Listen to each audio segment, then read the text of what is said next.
ईश्वर का लिखा कोई नहीं मिटा सकता। हम आपको इस कहानी के माध्यम से बताएंगे। इस कहानी में मुख्य 4 मोड़ दिया गया है। चलिए इसके बारे में जानते हैं। बहुत समय पहले की बात है। एक छोटे से गांव में एक वृद्ध व्यक्ति रहते थे जिनका नाम था रामशरण। रामशरण अपनी सरलता और ईश्वर में अटूट विश्वास के लिए पूरे गांव में प्रसिद्ध थे। उनका मानना था जो कुछ भी इस दुनिया में होता है वह ईश्वर की इच्छा से ही होता है। गांव के लोग अक्सर उनकी सादगी और गहरी आस्था पर चकित होते थे। रामशरण के पास ज्यादा संपत्ति नहीं थी। उनके पास एक छोटा सा खेत और एक बूढ़ा बैल था। वे अपनी जरूरतें इन्हीं के सहारे पूरी करते थे। उनकी जिंदगी बेहद साधारण थी, लेकिन उनके चेहरे पर हमेशा संतोष और मुस्कान रहती थी। पहला मोड़, बैल का मरना। एक दिन रामशरण का बैल अचानक बीमार पड़ने के लिए बहुत बड़ा झटका कोशिश की, क्योंकि वही लेकिन कुछ ही दिनों का सहारा था। बैल मर गया। गांव के लोग सांत्वना देने आए और बोले, रामशरण तुम्हारा बैल मर गया, अब तुम अपने खेत की देखभाल कैसे करोगे? यह तो तुम्हारे लिए बहुत बुरा हुआ। रामशरण ने हल्की मुस्कान के साथ जवाब दिया, जो ईश्वर को मंजूर होगा वही होगा, वह मेरे लिए सबसे अच्छा ही करेगा। गांव वाले उनके जवाब से हैरान थे।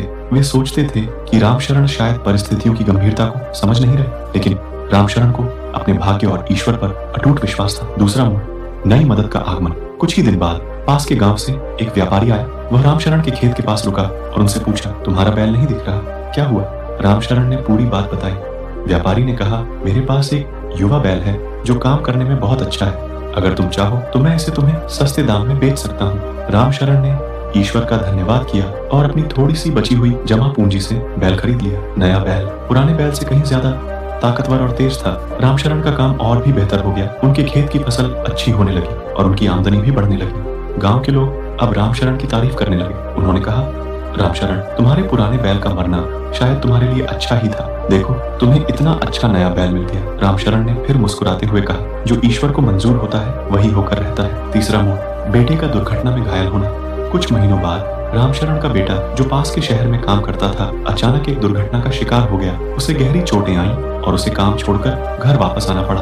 रामशरण ने उसका उपचार करवाया और उसकी देखभाल शुरू की। गांव के लोग फिर से रामशरण के पास आए और बोले, तुम्हारा बेटा घायल हो गया, यह तो बहुत बुरा हुआ, अब वह काम नहीं कर पाएगा। रामशरण ने शांत स्वर में कहा, जो ईश्वर को मंजूर होगा वही होगा, वह मेरे बेटे के लिए भी कुछ अच्छा ही करेगा। लोग रामशरण की इस बात से चकित थे। उन्हें लगा कि रामशरण शायद वास्तविकता से दूर भाग रहे हैं। चौथा मोड़, युद्ध और बेटे की सुरक्षा। कुछ समय बाद उस क्षेत्र में एक बड़ा युद्ध छिड़ गया। सरकार ने सभी युवा पुरुषों को सेना में भर्ती करने का आदेश दिया। गांव के हर घर से किसी न किसी बेटे को सेना में जाना पड़ा।